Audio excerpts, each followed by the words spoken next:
Good evening. My name is Leonard Lenhoff, and I will today be covering the third question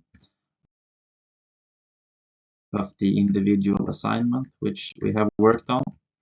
So just getting right into it, I will skip the first two questions and lead us here to the case in which we are working on a UK exporting firm which has sent an invoice to a customer in the US.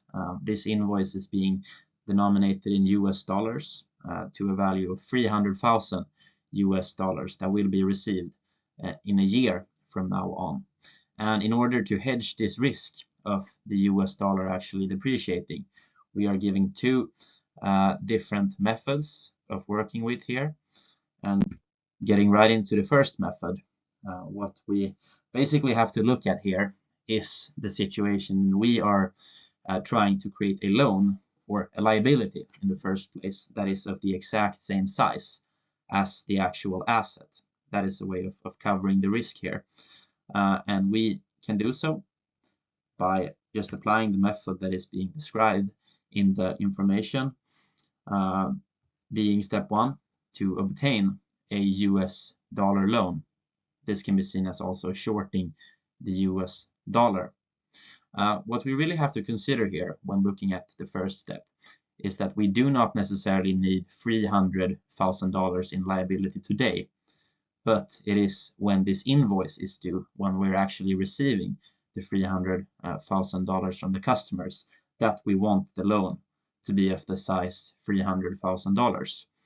And by already being given the information about the US dollar interest rate, which is 6.65%, we can kind of try and apply a discounting method here to figure out the initial loan value, the size of the loan that we have to take, and then accrue interest that we have to pay, making the total loan value $300,000 by year end, or in 12 months.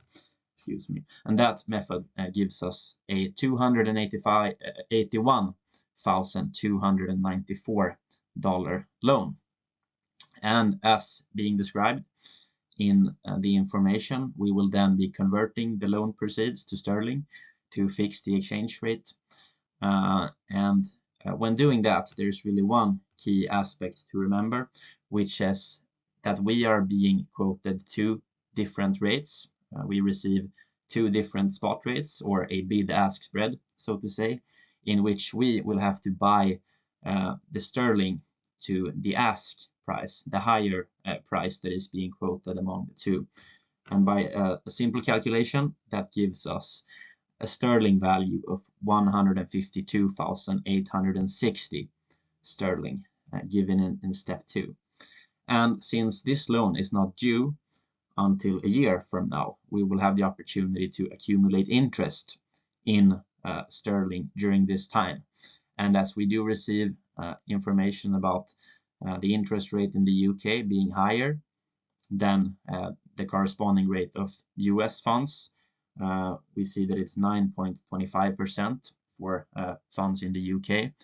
We can simply calculate the money, the net proceeds that we will have gotten by year end from the sterling position, as we can see here in step 3, giving us a sum of 167,000 sterling, considering this 9.25 accumulated interest rate during the year. Leading us into the second part of the question, which is alternative B, which is to simply work on a forward contract. We will be selling the $300,000 and taking a long position in the sterling here. And we're being quoted a different rate here, of course, when it comes to the forward exchange rate. And again, we will be applying the ask rate with the similar reasoning as in the previous question, that we will be quoted a higher rate.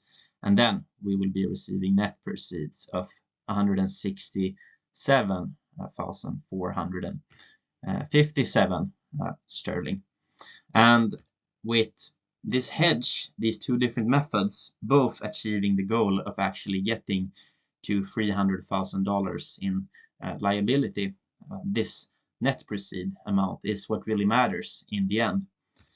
So our recommendation will be to, of course, take the option that gives us the highest proceeds by the end of this time period, which is to enter the 12-month forward contract, pursuing option B. That's it for my side, and thank you very much for listening. Thank you.